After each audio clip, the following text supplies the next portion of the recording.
بسم اللہ الرحمن الرحیم۔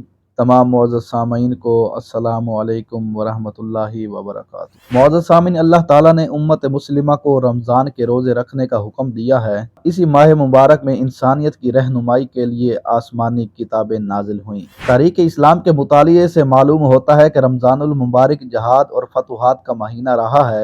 اس ماہ مقدس میں جہاد کا پرچم بلند رہا اور اللہ تعالیٰ نے اپنے مومن بندوں کو فتح و کامرانی سے نوازا۔ رمضان المبارک کی مناسبت سے اہم اس مضمون میں تاریخ اسلام کے کچھ اہم واقعات کا اختصار سے تذکرہ کرتے ہیں۔ معزز سامعین، یکم رمضان 20 ہجری کو امیر المؤمنین حضرت عمر فاروق رضی اللہ تعالیٰ عنہ کے عہد میں ہی حضرت عمرو بن العاص کے ہاتھوں مصر فتح ہوا۔ معزز سامعین، 23 رمضان 31 ہجری میں خلیفہ راشد حضرت عثمان غنی رضی اللہ تعالیٰ عنہ کے دور میں مسلمانوں نے ایرانیوں پر مکمل فتح پائی اور ان کا سپہ سالار اور بادشاہ ہلاک ہوا۔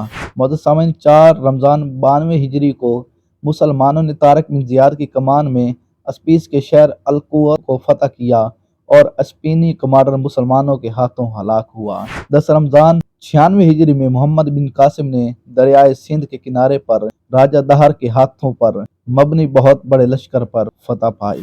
معزز سامعین، 25 رمضان 584 ہجری کو سلطان صلاح الدین ایوبی نے قلعہ سکر پر قبضہ کیا اور اس میں موجود صلیبیوں کو نکال کر باہر کیا اور اس طرح سلطان نے بیت المقدس کو صلیبیوں کے ناپاک وجود سے پاک کرنے کے لیے راستہ ہموار کر دیا۔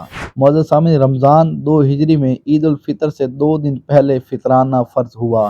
معزز سامعین، 6 رمضان ہجری میں قحط پڑا اور حضور نبی کریم صلی اللہ علیہ وآلہ وسلم نے دعا کی تو اللہ تعالیٰ نے بارش نازل فرمائی۔ معزز سامعین، 27 رمضان 1366 ہجری 14 اگست 1947 کو پاکستان معرض وجود میں آیا۔ اللہ کرے کہ یہ حقیقی معنوں میں اسلامی مملکت بنے اور قائم و دائم رہے۔